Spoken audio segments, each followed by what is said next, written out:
you all for coming. Let me introduce today, it's my pleasure to introduce Jill Arena, who is the founder of Arena Enterprises. Arena Enterprises was founded in the year 2000 by Jill, and it began by helping companies with business development and organic growth campaigns.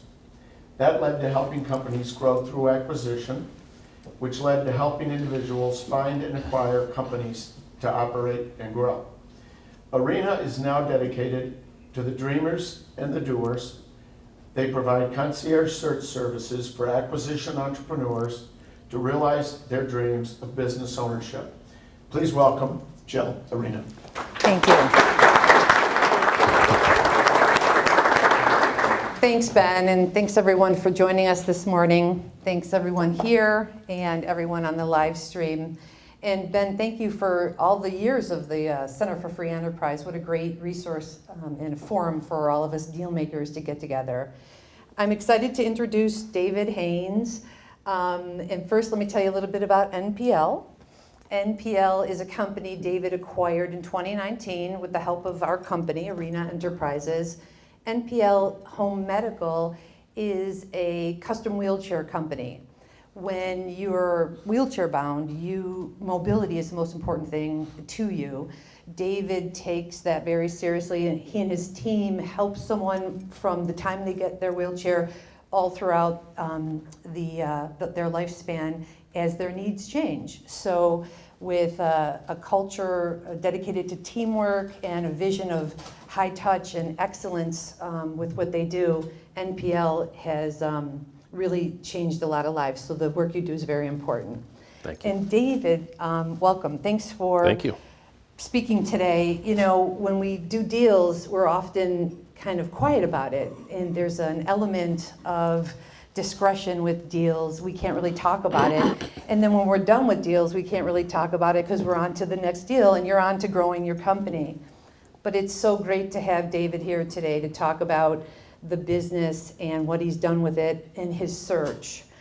When people come to us, they either are thinking about buying a company, recently decided to buy a company, searching, analyzing, or executing on a deal. And I think because there's so much to talk about, that's the best way to handle this, to take it in each phase and talk about each phase of your journey.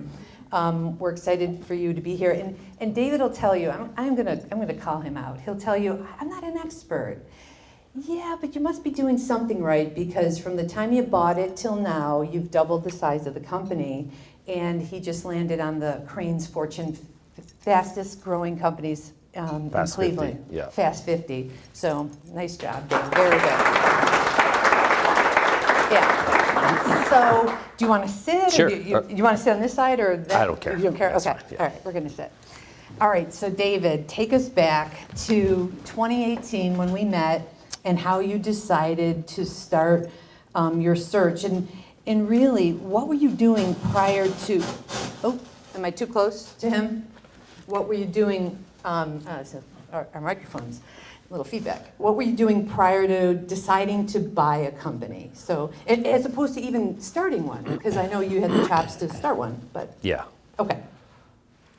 So going back, I guess the 4 or 5 years prior to deciding I was going to buy a company, I was actually doing some management consulting with lower middle market companies that, you know, whether it was, you know, a founder base or a family business, had really kind of gotten to the point where they'd sort of gotten as big as they probably could. And it was usually because the operator of the business had gotten to pretty much their top level of experience. So they really didn't know what to do next. So I was taking on these interim 6 months, 12-month sort of co-CEO roles to really help them transform their business from, let's say, a 5 or a 10 or a $15 million business and really kind of position it so that it could continue on a growth path. After working with these owners pretty much every single time, I kind of felt like, man, if I could just do this myself, this would go a lot faster than trying to coach this person who really didn't want to do the things I was recommending they wanted to do. So I tried to buy actually a couple of those businesses along the way. And I think that was really kind of where I said, you know, I think I'm in a position I want to buy a company on my own. That's awesome. Who do you tell? Like, how do you get the dream going? Who did you first tell? Well, before I told my family, I really reached out to my community, and I started talking to people I respected and admired, business people, successful folks, half kind of thinking I might need some investors, but also really just trying to get their thoughts. Do they have any thoughts on the matter? I'm thinking about, trying to find a company to buy. This is kind of what I'm thinking. What do you think? And they really kind of helped me sort of formulate really kind of what I was going to be looking for. And then I started to communicate that I was in fact actually in the market. I'm gonna go for it. That's awesome. And do you wind down your W-2 job or your consulting gig? I mean, how do you? Yeah. And did you draw a line in the sand and say, "I'm going for it. I'm not looking back"? Yeah. I mean, I was kind of fortunate in that because I had 3 or 4 clients at a time. I started winding those down, and to where I really only had 1 client left. So when I would finish up a contract, I wouldn't look to replace it with another contract. So I was really kind of down to 1 contract. I started the process while I still had that going, but in pretty short order, I tried to cut that one short as possible so I could really focus full time on that. So, and this is on around mid-2018? 18, yeah. Okay, great. So you get yourself psyched up, you use the phrase, "I burned the bridge."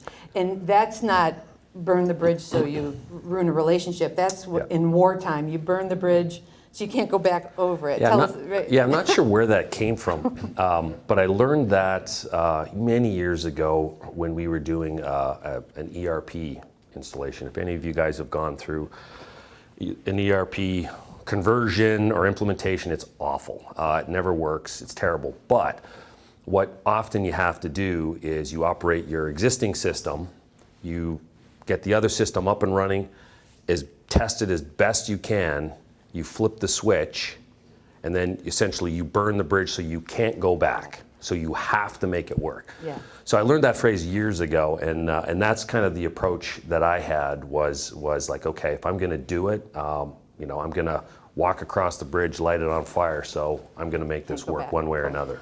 Yeah, so simmering to boil, so to speak, and then deciding to do it full-time. We have entrepreneurs who ask us, or acquisition entrepreneurs, should I do this full-time, quit my W-2 job, should I look part-time?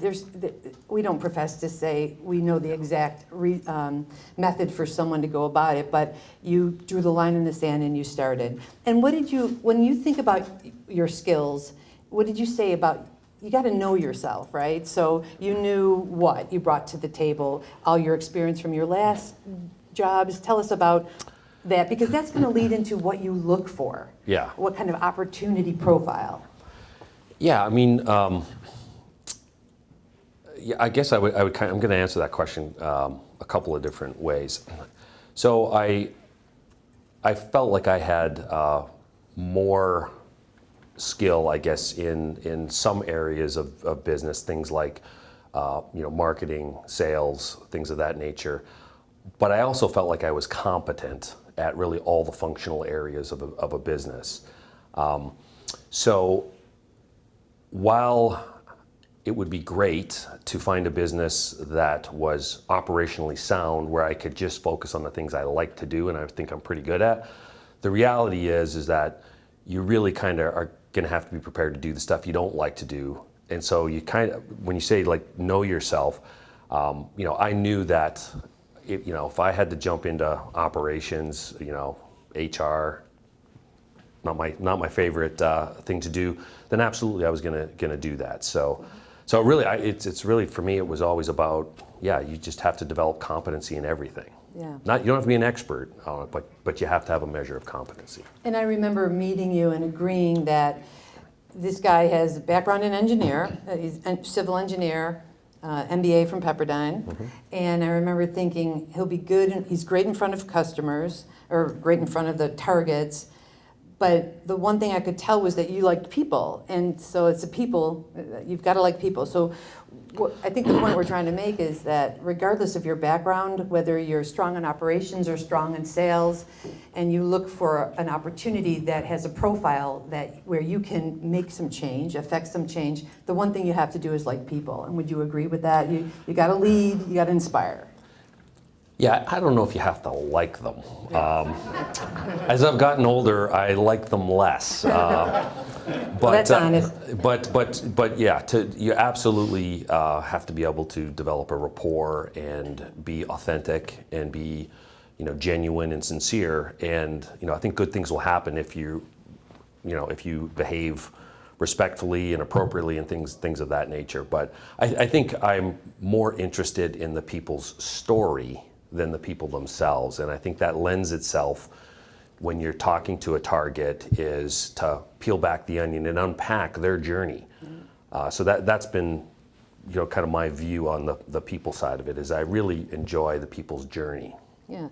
So you decide to do it. You think about it for a little while, you decide to do it, and you do it. And on the desk here, or on the tables, you'll see some of David's criteria. And that is... She dug that up, by the way, from 2018. I was way better looking in those days. Yeah. No, you look great. You look great. So we always talk about how age doesn't matter, your background doesn't matter, and just because you have a background in civil engineering, you didn't buy a heavy highway company, you bought a company you knew nothing about.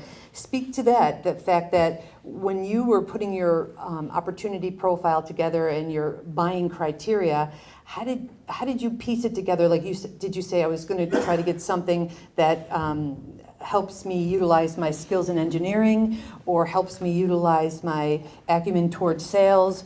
How did you put together those criteria bullets for what you were looking for? Because that's going to set the tone for your search. Yeah. For anybody that knows me knows I don't really have a traditional career path. I didn't really start in one thing and I bounced around in a lot of different industries and a lot of different functional capacities and things like that, which I think lends itself to my perspective that it doesn't matter what your background is. So long as you are a student and you're willing to learn, every industry, every business I've been in, I've pretty much had to learn from scratch. Yeah. And so I think that's really kind of the frame of mind you have to have. So when I was looking for myself, I was like, well, I have some general background in, I have a lot of background in software. But at that time, that wasn't really of interest to me. So I have some manufacturing, I have some distribution. So I had a good working knowledge. Again, certainly not an expert in any of those. So I was looking for industries that had nice macro trends. So it's a good business in a great industry, right? So it's something that the industry in and of itself, if you've heard rising tides float all boats, it's really good to be in a great industry. So I was kind of looking for macro trends that would support that. I was looking for a business that was already cash flowing and was profitable. I was looking for a business that came intact with functional experts or domain experts. So I wouldn't have to be a domain expert. To this day, so I've been running this wheelchair company for 6 years, I still don't view myself as a domain expert. But I have 60 people I work with that are experts. So I don't even try to garner 30 years of industry experience when I surround myself with people that know that. That's smart. That's smart. Yeah, the one thing I want to say is David came to me with a couple clear ideas. He was going to buy and operate, right? So he was going to buy it and operate it himself. You were never going to appoint someone to operate it. No. So, and you were going to stay here, local, and you wanted lower middle market. We never talked about Main Street businesses. You were never dry cleaner, storage unit, Main Street businesses. You were lower middle market. So you were clear on your parameters there. And then you started to tell me things that were interesting to you. Generators, water, we looked at, Pump companies. Pumps. Sexy, I know. Right, You right. guys are all saying, yeah, It for was sure. so many stimulating conversations about Yeah. valves, woo. And so, Yeah. but we did. We went out there and we looked at a valve company, a stamping company, a pump company, a water company, a generator company. Yeah. But the sixth one we showed you was NPL. And when you get in and you start your search, you find the one, you stop, and that was great. And someone asked me the craziest question, but I understand why they asked it. If I'm looking at a bunch of things, should I put in 2 offers at the same time? And I said, no, that's like proposing to 2 women. What if they both say yes? So I know you didn't, right, seriously. You're not supposed to do that? No, not in this state. But so you decide to start your search. But for the group and especially the folks, especially the students from Case and Bucknell and Michigan on the live stream, what did you do to search? Because you did a little work before you met us. You searched for about 6 months, found one, and closed it in 6 months. That was textbook. That was actually great, by the way. It was 9 months to close that Okay, thing, yeah, just that's so right, you know. 9 months, okay. So tell me what you did to search. So I did a lot of things before I met with Jill. First thing I did was I set up a personal CRM that I could track everybody I talked to, connections, making sure my network was being pumped regularly, Hoovers, internet, CRAIN'S. I drove around some industrial parks, looking up some names of some companies that I'd driven by before, and they had, I'd make note that, that building's got 3 docks, not 6.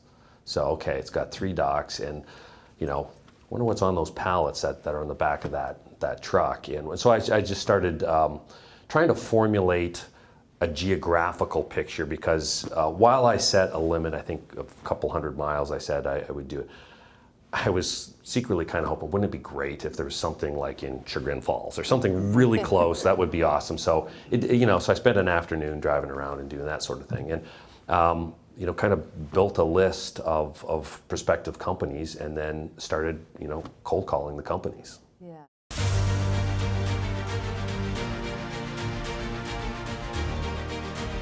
I'm Ben Calkins. I founded Calkins Law Firm 10 years ago. Why hire Calkins Law Firm? Quite simply, we offer highly educated, top-rated attorneys with vast expertise and deep experience on a cost-effective and responsive basis. Calkins Law Firm, client-focused and results-driven. Yeah, and we always recommend that people maintain their own search, even if they hire us. I think it casts a wider net, and Yeah. it puts more fishing poles in the water. We never think you should sign an exclusive buy-side with anyone. So even though I was working full-time, 10 hours a day, grinding this out, trying to find a company, for me, it became obvious saying, I really need to cast a wider net. Hence, I'm gonna look for some support. So now I have, twice the engine room out there looking for me. So that was kind of the genesis of you and I getting together. Yep, that was great. So you start searching, you start meeting with owners. This is a question I get all the time. What do I say, when I meet an owner? I will give David his props in front of the customers. So the year we helped David, we had 3 Davids as clients. So David became Haynes. So I would come back to the office and tell my partner, hey, Haynes did great on a call today with a prospect. My partner would say, who's Haynes? I'm like, the entrepreneur, the nerd. And so we called him, but here's the point about that. No offense, Dave, sorry. I'm taken. He was an engineer by nature, so he was inquisitive. And he put the prospects at ease. And the target, the business owner, we come to the table, and it's like a first date, and they really need to know, who am I sitting across from? Well, David didn't come in like a peacock. We always said, go in like a sparrow. Like go in quietly, ask questions, and and to give him his props, you did. And I think the business owners found you so interesting because you were so interested in them. Speak to that, because that's gotta, we always agreed, it's not really what you say on that first meeting, it's almost what you hold back, what you don't say, right? Right. Yeah. Again, for those of you that have any kind of sales background, you probably know intrinsically that people like to talk about things they're proud of.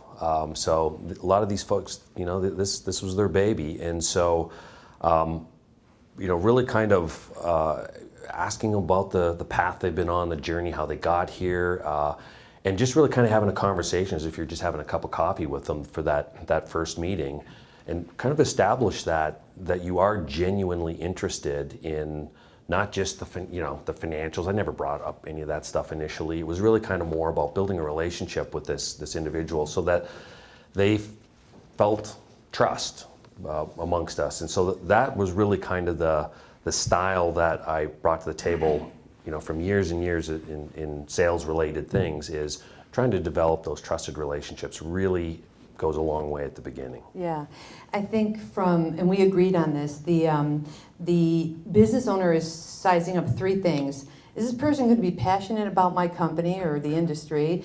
Is this person going to get to the 1 yard line with me and then together we'll get it in the end zone?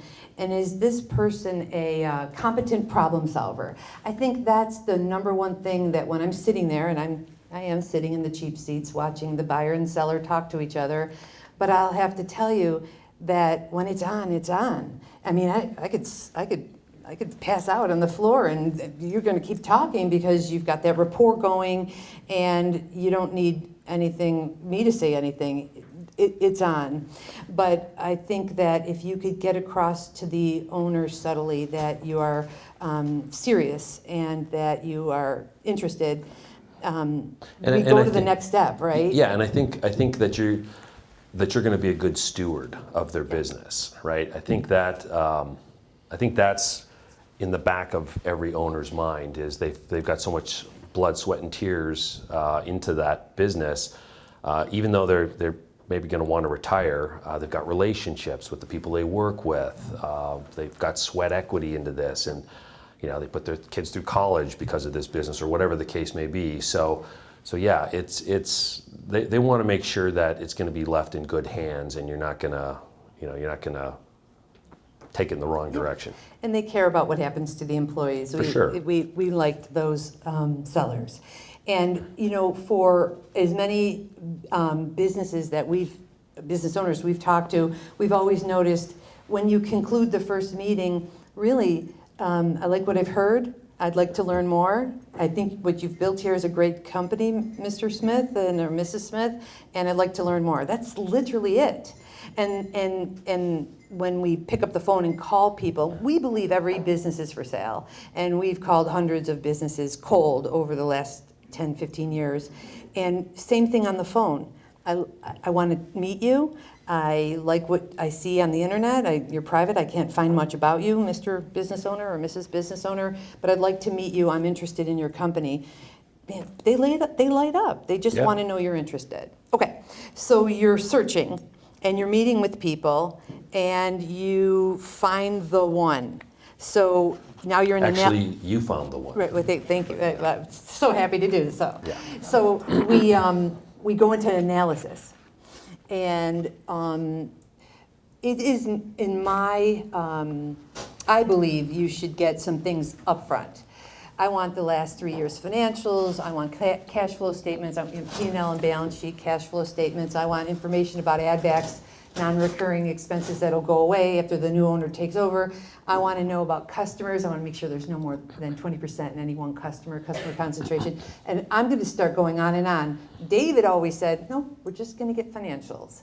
And why did you think that? Just because the financials could open up more conversations, you don't overwhelm them.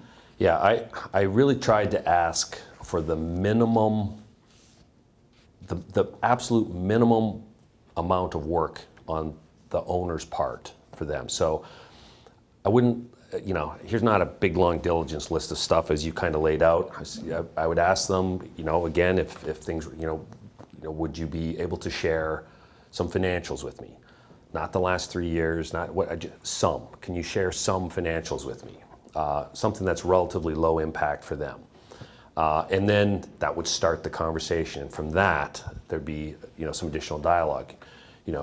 How far back? This is great. This is last year's financials. Looks like you had a great year. Could you go back, maybe 3 or 4 years, just kind of see what, and then, help me understand kind of what those years look like and what you did to kind of continue to grow the company or what have you. And it was really kind of as low key as I possibly could make it. And then, that person became more and more interested in the notion of selling their business to me and more interested in the notion of giving me more and more information. But I wouldn't ask for like, give me a list of your customers and what your spend is with them. I'd say, tell me about your customers. What kind of customer? Who's your biggest customers? Who's your smallest customers? What makes a good customer? Do you have a list of customers? Right. So it was just a very, again, I always tried to go into any of these conversations as if we're just sitting down at yours truly here having a cup of coffee. Like that's really kind of had been my approach. And for all the owners that I met with, universally that worked really well with all of them. That's great. Yeah, the financials are the thing we start with, but it leads into all the conversations about all those intangibles like people, customers, IP, culture, brand, and it opens up little by little. And the rapport starts the first meeting, but it builds. It does build in intensity and enthusiasm. For each other. I have witnessed the buyer starting to see themselves running this company, and the seller seeing themselves turn the keys over to this buyer. And again, we fade into the background when it's on. So I love that. Okay, so meeting owners, looked at a lot of the books, and I've read about probably 25 books about buying a company. There are some really good ones. We love Walker Diebel's book, Buy Then Build, and we love Cody Sanchez. The Harvard Business Review is a great book. A lot of them say you have to look at hundreds of companies. You don't. And I maybe because I'm on the buy side and I'm a search expert, but you looked at 20. Not even. It depends on what you define as looked at. Right. Tell us. Yeah, so but believe me, that list was way longer than 20, that's for sure. But again, just with the research, asking around, doing things, it's a sales funnel, essentially. There's a lot you put in, and then you're kind of looking to disqualify some and get them out so that they're just not cluttering up your focus and whatnot. But we looked at 20 seriously. Meetings, coffees, going to their facility, whatever the case may be. So it wasn't, it wasn't an enormous number, but we started with long lists, by industry and by SIC code, and we're doing all kinds of analysis to try to, filter in to some interesting companies. And then, again, oftentimes that when I did find a company on the internet or something to that effect, I'd get in the car and I'd go drive over and look at it before we ever reached out. And you can often tell a lot about that business just by rolling by it and checking it out. Yeah. I think you can tell a lot by a website too, especially if it's an outdated website and so on. Yeah. So good. All right. We talked about being yourself. Now we're moving from analysis to offer. Okay. And I don't think we have to share anything but else about the search except for the target you go after and make an offer to has to check a lot of your boxes. But you have to have those boxes. Yes. You have to have mentally set up in your mind your floor and your ceiling on certain things. So, and you were pretty good about what you were looking for.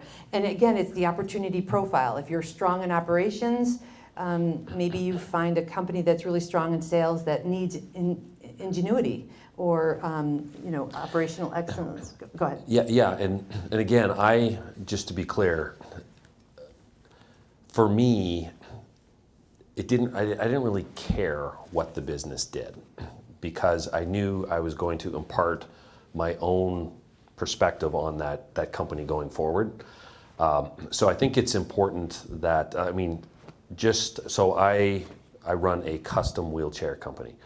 I have no healthcare background, no medical products background. I barely understood how health insurance worked because I never really used it. So virtually zero background in that industry. But I knew a little bit about products and services. I knew about developing a good value proposition for whatever the company is doing that differentiates itself from its competition.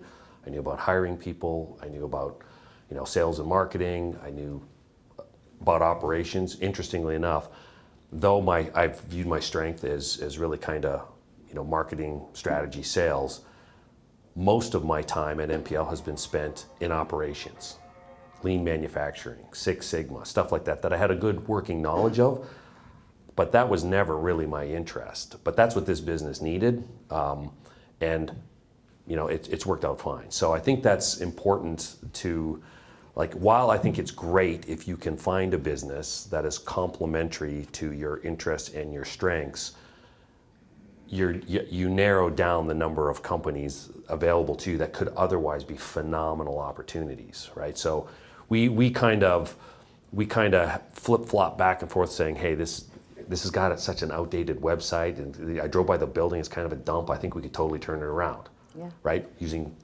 branding, sales, marketing, all this stuff. This will be great. Right. But that doesn't necessarily mean that's a business you're going to land on. Yeah. Business I landed on really didn't need sales. It really needed operations. Yeah. So that's what I became. That's awesome. Yeah, I know you always said, I have to take a look at what's there and how I can use my skills to grow this thing. Growth. You're always in a growth mindset. Yeah. And it's interesting to share that you looked at things that were on market. I helped you look at things that were off market. Right. We're betting on the owner we call taking the meeting based on seeing your background and my call coming in at the right time. We bet on that. That's our whole thesis. And so when you went in to make an offer, you were able to put in a non-binding LOI because, and you were able to set the price, the initial offer price. This was not a business that was on the market with a price tag. So can you want to go into that now, how you went in to that after your analysis, you've come up with valuation, and then you put in a written offer? Yeah, I mean, before I put in the written offer, we'd already talked about it. So we've already kind of established sort of some perception of value on their part, kind of what I think. Again, my style has always been fairness, right?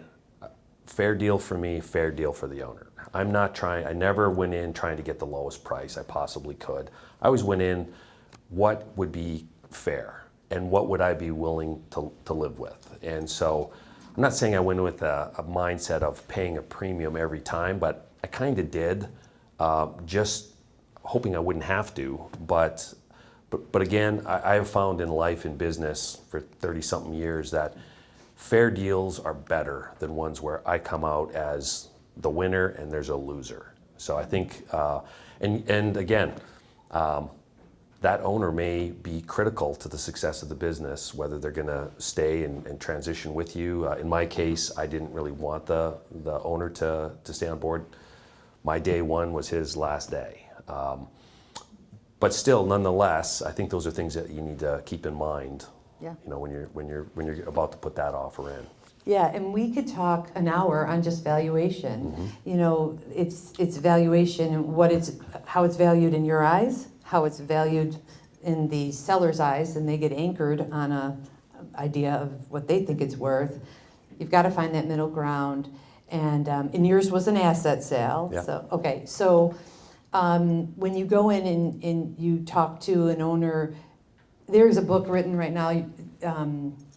Your Baby's Ugly, and it's a crying baby on the cover. And I met this author at SEPA, at the exit planning, and you don't want to say that certain things don't warrant a 4X or a 5X. You don't want to say that, but you have to present your ideas on valuation softly. can you go into how you did that, or were you really far apart? Like, was there middle ground coming to? We were pretty far apart. Okay. Yeah, so not shockingly, I Right. think every owner thinks their business is worth this, and Yeah. you think their business is worth this. Sure. But we kind of worked through that, and that kind of led us into kind of an interesting deal structure that sort of met in the middle, and kind of mitigated a little bit of a risk. We did some seller financing. It was really an earn-out, actually. But yeah, we had to get creative to figure out there's no way I could get to where he thought the business was for a couple of reasons. One, I couldn't get financing for that much, right? No bank would lend me all of that. Investors, that I had loosely lined up would probably choke at that. So really it was just a matter of trying to get creative on, okay, I can't pay you that, but what if we could figure something out where there's this upside for you, mitigates risk for me, you win, I win, and in the end, the way we set that up worked out fantastic for this guy. He got several $1 million more by working with me on this program, and he'd probably be the first guy to say that at first, while he thought it was overly complicated, once we kind of explained how it worked, it really was really good for him. Yeah. So you start with, way back in the beginning, and we talked about this, you formed a deal team. These are the people Yeah. that are in your group. And I remember talking about how important the banker, the lawyer, the banker, and the deal maker. Sounds like and the Yeah. candlestick maker. But so the lawyer, the banker, and the deal maker. So we knew the deal maker you reached out to for help in deal structure because you had to get creative. But talk about the bank. Is that how you approached it with the bank? Like, hey, I've got this company. How much will you lend me on this company? Is that how you started off? Well, long before, I started networking with bankers and informed them what my mission was and what I was going to be doing. And of course, you have to share, when you have these opportunities, you have to share this opportunity with them. And yeah, essentially, I had several banks compete for the business. So I knew I was getting, the best deal I possibly could from that. But they were involved right from the beginning. Lawyer involved right from the beginning. I kept them abreast of what I was doing. Stayed in touch with them. So all through the process. So when we got to the point where I was, okay, I think I got one on the line here, I immediately let them know, I think I got one on the line here. And they're like really excited because they're going to lend me money and things like that. So that process started way back when, several months before we got to the point where we actually had anything tangible to work with. But yeah, that's essentially how it worked, is we provide them financials. I put together a little bit of a business plan with them, a little bit of a strategy on what I was going to do with the business. The reason I think that's important that you start that early is you kind of have to develop credibility with these folks. So I built a what we call or you're calling a deal team. They were just really kind of my counselors. And I had many coffees and breakfasts and lunch with them along the way to get their thoughts. What do you think about this? This is what I'm thinking. I'd fill them in on it, and they always had great insights and whatnot. Same thing with the bankers too, is that they were a great resource to me, saying, here's the sort of the parameters, David, you need to be looking for, because outside these parameters, it's not, I'm not going to be able to help you to the degree that you want help. Right. And so if we look back, my partner and I look back over 10 years and 24 individual buyers we've helped, your deal was the most complex. Yeah. We have a lot of clients who put 10% down and use SBA, or there's seller financing involved. You came in with a deal that you wanted really badly, and I love that this is a story we can tell to this group. You wanted it bad. The bank stopped at a certain amount. We're only going to lend you this. So what do? You keep fighting and burn that bridge. Yeah. Got to go find more money. Okay, talk about that, because this is kind of interesting. Yeah. So, Yeah, the bank has a threshold and a model that they look at for different kinds of businesses, basically saying this is what we're prepared to lend for these kinds of businesses typically. So I needed more money. I didn't have enough for that. So some of these investor types that I'd been working with, just again seeking advice from and staying plugged in, asked if they'd be interested in passing the hat and investing in the business. And I got several of them to ante up. Still short, still didn't have enough. So then I got secondary or mezzanine banking, which basically put us where we kind of needed to be to get the deal over the line. But yeah, so it had a lot of moving parts from a financing standpoint, to make it happen. Yep, beyond just the debt and equity. It went to mezz and it went to seller note and earn-out. Yeah, that was part of it as well, too. So like I said, there's a lot of moving parts. A lot of moving parts. I do remember that. So deal points. How important was it to look at the seller's idea of what they wanted in the deal, besides the money, right? The deal points, was it important for you and the seller to be on the same page about deal structure? Like even something as, how long is he sticking around? I mean, I pretty much made it clear once we were kind of, doing the dance that, my vision was, there was no reason for him to stay. And he frankly didn't want to stay either. He would rather just ride off into the sunset. So that worked out, really well. In all of the businesses we looked at, pretty much all of them weren't super sophisticated in terms of, deal making. I'm not, right? So I've done maybe 7 or 8 transactions in my entire career. Right? Some of these guys have never done any. So again, my advisors really helped me put the deal structure together and bring some insights. Some of these ideas in this structure did not come from me. They came from guys saying, here's something you might be able to do, and that helped us put that together. But so oftentimes I think I found that you have to explain the deal, because if there's any complexity to it at all, they probably never sold a business before, so they're wringing their hands. Then you have this very complicated, set of documents that you're putting in front of them. Not really sure. They probably, if they were off market, they weren't ready to sell the company, so they don't have, a great accountant. They maybe just had a bookkeeper or something like that. They don't have a deal maker. I know in the case of this one, we did twice the work, because he didn't have the resources in place. He didn't have a lawyer. We helped him find a lawyer. He had an accounting firm, but that was at later stages. So we pieced together kind of the financials for him, gave them back to him for his approval so that we could use them. So we had to do extra work because he wasn't a deal guy. He'd never sold a company. So it was nuts, actually, that we're doing his accounting for him so that I can get a loan. But that's what we had to do to get it over the line. Yep. So the deal points, he didn't really have them. Right. He was kind of looking for me to say, is this normal? Like, geez, there's a lot of stuff here.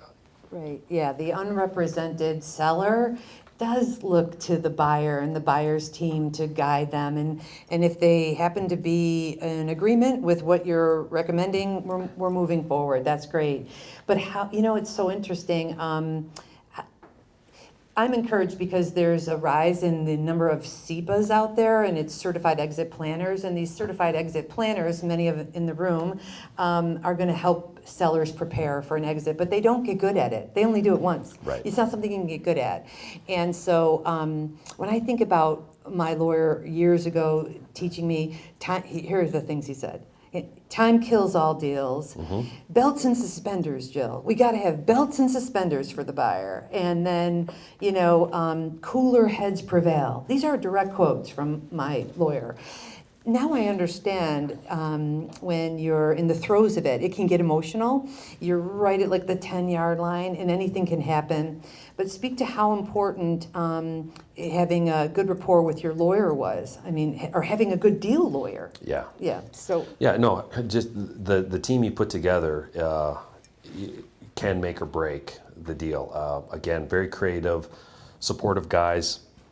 They are experts, right? They've done this many, many times. They've seen lots of different things. And so, sometimes my patience was wearing thin, also because I'm spending an enormous amount of money on my consultants, essentially, to help him get his house in order. So, and this is kind of dragging on and whatnot. But again, because they've done this many, many times, saying, this is going to be a drop in the bucket, compared to what the future is going to be for this. So, you can't grow a business that you don't buy. Right. So you need to get this deal done. That's right. So, okay, so we just went through thinking about buying a business, deciding to buy a business, the search, the analysis, and the deal structure, which was finance and deal structure execution. So was it really sign on the dotted line, or was there any back and forth, a little bit of back and forth? Yeah, that's why I felt compelled to correct you Okay, that 6 it did months. not close in 6 months. Right. We originally thought we'd close it in 3 months, which turned into 4 months and 6 months.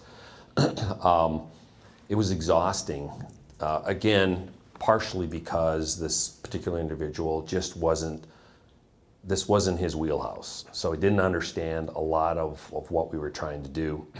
And he was very, very emotional about it. And, I have X amount of inventory. Well, no, you don't, because you showed me around the building and there's like 6 boxes. Do you have another building? No. So how can you have all this inventory that, you have to find these gentle ways of having this conversation. And it basically became like, well, I do. Right. Like, what do you do with that? Right. So again, got creative, saying, well, we're talking about $600,000 of inventory, right? He claims there's $600,000. I think there's $100,000. Okay, so let's fine in the middle somewhere. How about that? And it was like this, like week in and week out, trying to grind through to get to, because he didn't have good books. But his gut told him, I must have this kind of inventory. Right. I must have this. I must have. So it, again, the patience was exhausting. But again, each time, that's one thing off the list. One more objection, we move on. One more objection, we move on. Yep, and that is has been our experience. That's so important to talk about. The seller, there's going to be 2 buckets of misinformation. The intentional lie or the intentional omitting information. That's intentional. That's a bucket over here, and that's a deal breaker. Over here is, I think I know, or I know and I'm kidding, I don't know, or I know and I'm kidding myself, or I'm hopefully thinking that this is the answer. But it has nothing to do with intentionally lying and intentionally omitting. Right. It's just sometimes they don't know. And so I'm glad you worked through all of that. So, Yeah. so you get to the end and you close. Yes. How was that? How did that feel? It felt pretty damn good. I'll say I cracked a very expensive bottle of bourbon that day. But no, it felt great. And interestingly enough, though, it wasn't really it was kind of anticlimactic, because, we closed like on a Friday and I knew the work really starts on Monday. So I gave myself a little bit to celebrate and whatnot, but, I was really, again, I'm not a deal maker guy. I've done a handful, but I'm a business builder. And so I was never really excited about doing the deal like my community of deal maker guys. They love doing deals. I wanted the deal done so I could do what I wanted to do with this business. And so that was really, it was a great weekend, but Monday was really the best day. Yeah, and I remember you saying, don't introduce me as the new owner. Introduce me as the president, because I'm just like you. I'm Yeah. rolling up my sleeves and I'm getting this done, and we're going to grow this together. And I Yeah. remember thinking, that's smart. Yeah. You're in it on the same side of the table with the employees. Yeah, I And- never. This is an interesting phenomenon that I really wasn't prepared for, which was when I took over the business. And my team was introducing me to vendors or customers or whatever. They'd say, "Oh, this is David. He's the new owner." And I pulled him aside and said, "Why? What does that got to do with anything?" I go, "Well, you are the new owner." I go, "Yeah, but that doesn't mean I know what I'm doing. Right. Doesn't establish, that I'm competent or anything like that. So just refer to me as, the business leader or the president or whatever the case may be. I may happen to have ownership interest in the business, but I view myself, and I always have to this day, as I'm an employee. I'm in the trenches with my people every day." Yeah. So that's a little bit different perspective, but it really kind of helped me, like you said, it's not me and them, it's us, right? I'm part of the company now. That's well, that brings it full circle to how you acted when you were meeting prospects and targets. You were humble, and you were like, well, I just want to grow something. I'm very interested in buying instead of building it from scratch, and that's why you grew it. You got your team inspired, and you were one of them, not separate from them. And that's important. Yeah. That's important. Okay, so we said we were going to close with some tips to the people who want to buy companies, and you said, Jill, one of the things you wanted to close with was patience, patience and trust the process. And there were a couple other things, but I'll remind you, start with patience and trust the process, because it is all about numbers, passion, discipline, and faith. And you got to have faith when... Yeah, it's really easy to get disheartened. So keeping the faith and having the confidence that if you put in the work, it will pay dividends eventually. And that was really I treated this search like a job, and that was really what it came down to. Was we'd get rejections. I was really interested in something, wasn't going to pan out. I'd be bummed out, but then get up the next morning and move on and get back at it, just like you would your job. You have good days, you have bad days, but I really do believe if you put in the work and you follow the process, you're going to be successful. Yeah.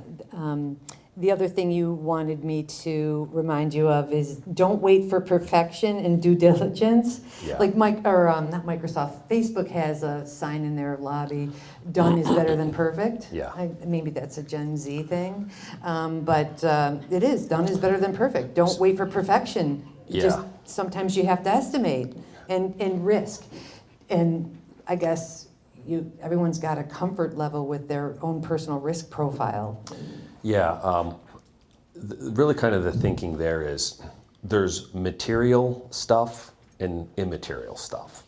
And getting wound around the axle on low risk, immaterial things in the due diligence process is you're spinning your wheels. You're wasting time on things that, again, the inventory thing. We're not talking about millions of dollars in inventory. We're talking, chump change essentially, inventory-wise. So that was an easy one for me going, I know he doesn't have it. He thinks he has it. He can't produce it, but okay, I'm going to give him a premium on some portion of his inventory finance so we can just move on. So I think it's important, if anybody here does anybody here have any private equity experience okay, so you've worked with PE firms. Have you ever gone through a due diligence when a PE firm's buying you? You have? Okay. So it's crazy. It's absolutely nutty how much detail they want when they know full well you can't produce 80% of it. But they insist on burning your time asking for it 3 different ways when you basically say, I don't have that. So, and if you've gone through that process, then it's infuriating and it gets very aggravating very, very quickly. So it's easy to burn the deal going through that due diligence process because they don't have to do the deal. And if all of a sudden they turn out, this guy's kind of being a jerk about this, I'm not so sure this is the right guy. So the important stuff is important and you need to get it, but there was so much stuff that I know he didn't have it, so why am I gonna keep asking him for it? I'll just move on, and I'll have to estimate, or I'll have to make some assumptions, or maybe we rep and warrant some of this stuff, you know, whatever we can do, but the objective here is I want this business, and if it's not gonna be a increase in risk in a material way, then who cares? That's right. My name is Wyndham Ratchford. I'm the owner of Creative Gold Media, a video production company here in Northeast Ohio. We help small and large clients tell powerful stories through video content. Our team has key insight that I'm confident will help you reach target audiences you are trying to connect with. Are you open to chatting about some ways we can help with video? If so, please email a convenient time to chat, and I will follow up with you. I appreciate you and your time.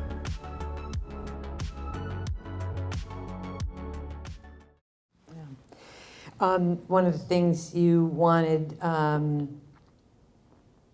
share was you can do it to the team, you know, to the folks, especially the young people, and who cares about your age, right? I mean, let me just step back. We've helped about 24 individual buyers over 10 years. Most were in their 50s, 2 were in their 30s, and a couple were in their 40s.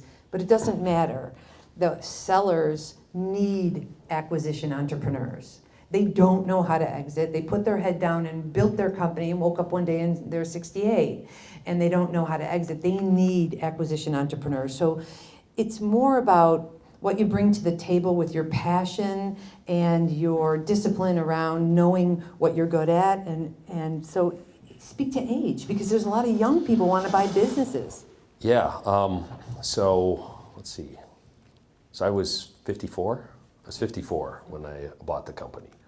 So definitely, you know, in that range. Yeah, so, but again, like, who cares, Yeah. right? So if anything, that was an advantage in that I had a lot more road miles. I had a little bit of gray hair.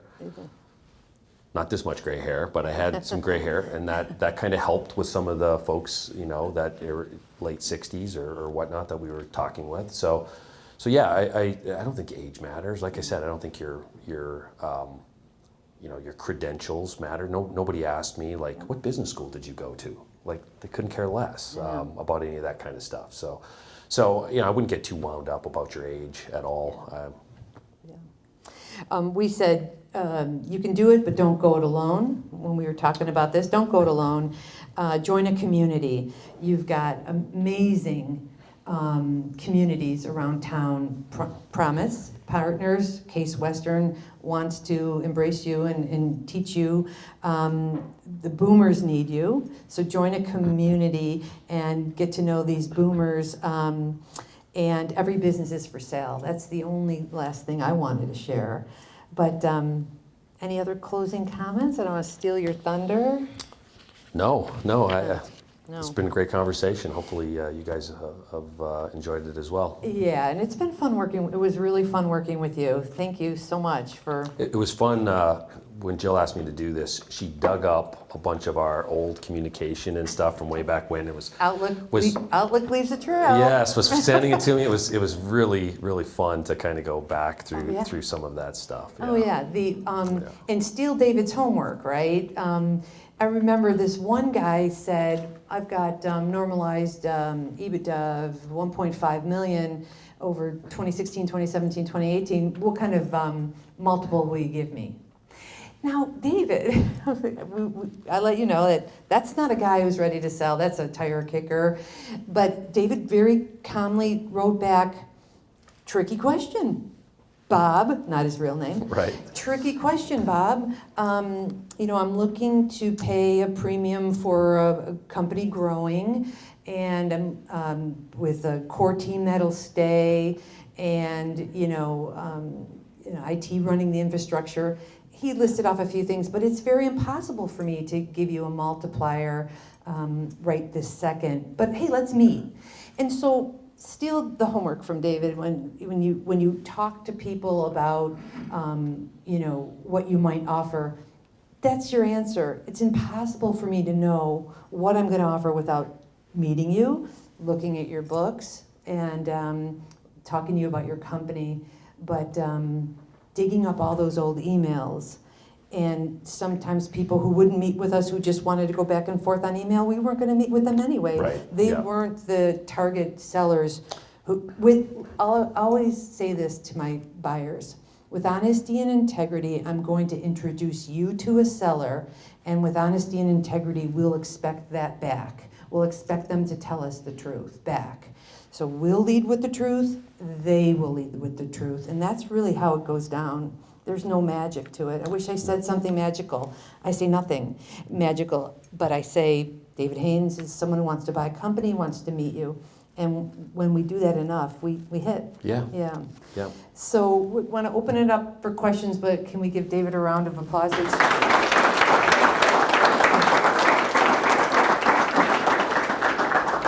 Sure, sure. David, you were talking about with the old seller leaving on day one, and he's out, he's gone. Then you also mentioned he had a earn-out / seller note structure. Yeah. How that was multiple seven figures. So just curious on the seller's perspective of, normally when I've seen, earn-outs or seller notes, like there's some sort of involvement from the seller where it's tied to gross profit or revenue or et cetera. How did that work out with this seller, where it's like, hey, you're gone day one, but you have a portion tied to an earn-out that you may not impact as, and have control over? So, do you remember when I was saying that explaining this sometimes is tricky? So the earn-out was basically, I wanted to pay this, he wanted to be paid that. So what we said is, okay, I'll pay you a multiple based on this. You claim that the business is going to do these different things, whether you're here or not. If that's true, then I will pay you an additional on that. And of course, this question is, well, yeah, you could sack the company so that you don't have to pay me. And so the explanation is, why would I do that? Just so I can avoid paying you a little extra? Like, it doesn't. Let's just go on the whiteboard and do some math. And we kind of went through saying, if these things happen, this is what it means to you. If I sack the company, this is what it means to me, and it's not good, right? So we, that's kind of how that worked out. Thank you. David. Did you have a growth plan before you purchased, or did you figure it out after? I had one before. Yeah, I put together kind of a one-pager, what's it called? I think with, business canvas, kind of, it's a one-pager that I put together. Swazzle. No. Business canvas, thank you, yes. What was it called? Business model canvas. Oh, Yeah. I have one. So you kind of need that to get financing, right? You need to kind of have a plan of, I'm not just going to buy this business, but here's kind of what I'm going to do with the business, and here's kind of what this model would look like, and so forth. And again, that's just providing confidence to your lenders, to your investors. I had to I had to go out and get friends and families, and I needed some investors in order to get to the number. So I had to, you need to have a minimum amount of that planning done in advance. And David's from SCORE, so I know why he asked. Service Corps Retired Executives. Woohoo, SBA. I just want to go back to, you said when you were a consultant, that you went into these companies where the president had kind of maxed them out, and you offered your advice and guidance to do things, and they didn't want to do most of them. What were those type of things, and have you been able to do that with your new company? Yeah, so the biggest pushback I had was around culture, right? So every one of these businesses, the biggest factor holding them back was their culture. And changing culture is really hard, and it's time consuming, and it's a big investment. So they didn't want to do it. They wanted to get the results, but they still, excuse my French here, but the explanation I gave to one of the CEOs, I said, just because you're the CEO doesn't give you permission to be an ass. And you're an ass, and no one likes you. So they're not going to do what you want them to do. That was a very typical kind of conversation I would have to have. And then once you could break through that, they went, okay, that's true, I know I'm an ass. You're right. Okay, great. That's a breakthrough. Now we can start to get to work to figure out what we do, after that. So that was probably the biggest factor. The second factor was around people. He's got the wrong people. And so that was rarely about the product. It was rarely about supply chain or manufacturing. It was almost always people related. Which functional areas of the business were the people wrong? I'm sorry? Which functional areas of the business were the people wrong? It could be it could be any number of places. It could be and generally when I say the wrong people, it rarely had to do with competency. It more had to do with they were unintentionally sabotaging meetings or just they weren't in the boat, so to speak. Thank you. You bet. Ivani? So you've talked a lot about, I'm here. Oh. You've talked a lot about how artists and drawn out the due diligence process was, but it also sounded like you were committed to buying that company at that point.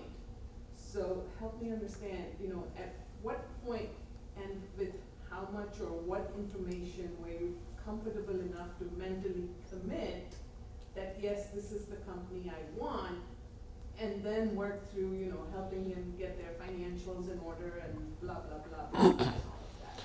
So I was mentally committed when I put the LOI in, 100% in. I'm gonna make this happen. The due diligence was really the safety check, just to make sure there wasn't any major craters or booby traps along the way I was going to fall into. But at that point when you put the LOI in, like this was the one I was going to make it happen. So. And on what basis of information? What did you have at the point you put the LOI together? Yeah, so I had the diligence, the key diligence stuff. So I had financials, I had some tax returns, I had customer mix, product mix, vendor relationships. I had done a lot of the due diligence without officially being in due diligence. The due diligence was just to make sure. I really felt like I had enough that I would have been comfortable stroking a check for the business without the due diligence. I would never do that, but I felt really good that the important things, unless there was a booby trap somewhere along the line I was missing, I had enough that this was the right business, and at the price I was looking to pay, it would be a fair deal. Thank you. Okay. You said that the gentleman left the first day. Was there a subject matter expert there? Had you met any of the department heads? I mean, that's, Yeah, I met, they had a general manager who was formerly their sales manager, so he was really kind of the subject matter expert. I would not have done the deal if he wouldn't stay. So recording in progress. He became actually one of the investors in the business. So he was the first guy I hit up to stick with the business. I would like him to be an investor. So that really put a positive note on it, that he was willing to buy into the company and put some money on the table, because he'd been with the company for 20 years. He'd done all the heavy lifting, and he was an entrepreneur, and through acquisition, i.e. me, he was going to become an owner in the company, which he did. It's amazing. And that's a comment for how if the business is owner dependent, in your case, didn't matter. No. They weren't dependent, but the core team that stayed is very important. So if you have a core team that's going to stay, I mean, that's almost more important than the owner. As long as it's not owner dependent, Yeah. and the owner doesn't have all the client relationships, which he didn't. No. But core team that will stay, that's a deal breaker every time if they don't stay. Yeah. What are you buying? David? Yeah, curious. You said that you didn't have a background in wheelchairs. No, before you bought the company. no. So how did you put together a growth plan if you didn't know the industry? So, understanding the go-to-market of the company, doing some basic market segmentation and market sizing, looking at the productivity of the sales team. We don't actually make wheelchairs. We assemble them and make them custom. So, so again, kind of just very rudimentary market sizing. I figured we probably had a 5% market share. Also is, again, through just the information that the owner shared, it was pretty obvious that at the time, like 75% of the business came from one channel. And it was by far the most profitable. The other 25% was just a drag on the business. So we were going to get rid of that part of the business and focus exclusively on this. So, it was pretty straightforward to put together a plan based on what the opportunity was. The specifics of here's what I'm going to do organizationally, here's kind of what the comp plan for the salespeople is going to look, all that kind of stuff. No, I didn't have any of that, but I had a really good picture of what the market opportunity was going to be. In the back? What is your feelings on acquiring a company that is somewhat independent? Well, I guess that depends. That wasn't of interest to me because, again, having just spent 30-some years in everything from startup companies and PE-owned companies and Fortune 500 companies and whatnot, I really felt like I needed the latitude to do the things the way I believed they needed to be done. And working for some blue chip Fortune companies, we had great success, but I always felt like the success could have been more if I would have been given more latitude to do maybe some interesting experiments or try some different things, as opposed to here's our playbook, here's how we go to market, this is what we do, don't mess it up, right? That's kind of been the theme at some of those businesses. So that wasn't really of interest to me. I'm not saying that that's not a bad idea or a good idea, but for me that's not really where my head was. So I don't really have a strong opinion one way or the other. Jack. In the negotiation with the business owner, did he ever get to a point where he said, well, if you're not going to give me the valuation that I want, why don't I just hire a broker and see if I can get a better deal? And if you did have that conversation, how did you talk him off that ledge? Well, we had that conversation many times. And I had the same conversation with him as well, where I was prepared to walk away. Never in a loud, argumentative kind of way, but in a I'm not sure we're going to be able to get this done unless we can figure out a way to kind of get over this. So, he multiple times he came back and was ready to walk from the deal. And again, I guess having some road miles, that's not the first time I've seen a deal look like it's not going to happen because someone's kind of emotional about something, and we just give it some time and we just kept working through it. But we had that conversation more times than I can count. And Jack, can I comment on that? It has been our experience over 10 years and a lot of research in this area that the sellers don't want to go on the market. There are some excellent investment bankers around town. I mean, we're stacked in Cleveland. Carlton McKenna, Zucker, Melchiori. I mean, we're stacked. But if you've got someone that you like and you're down the road, you're going to really think twice before you blow up the deal, the 10-yard line, aren't you? So interestingly enough, even though this guy wasn't really prepared to shop his business out, over the years he'd had the big national strategics call him, once a year, and they'd try to buy him multiple times, and he didn't like them. Honestly, he says, I don't like those guys. Well, one, he competes against them in the marketplace, and two is they were condescending. They'd send in their, Ivy League guys to do diligence or whatnot, and he just said, I don't like these guys. So the option I was still a much more attractive option, even though we were trying to haggle out some of these items, I think, than what he viewed his alternatives were. He wasn't aware of private equity, which I'm 100% convinced he would have walked from almost immediately, given the requirements that they often impose on buying a business, whether you're a tiny little business or you're a $300 million business. It's the exact same spreadsheet in the due diligence, and it's 70 pages long, right? So he would have just said, no, I'm not doing it. Yeah. So.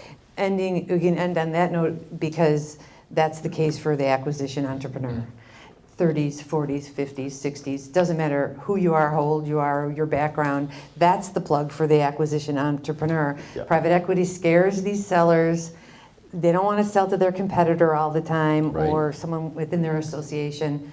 That's the reason acquisition entrepreneurship is alive, well, thriving, and how important and how needed buyers are that can carry on the company's legacy, take care of the employees, and give the owner the strong exit financially and peace of mind. I mean, that's the plug. Right. All right, well, I think we're going to wrap. It's 9:05, and I Great. appreciate you. Thank you.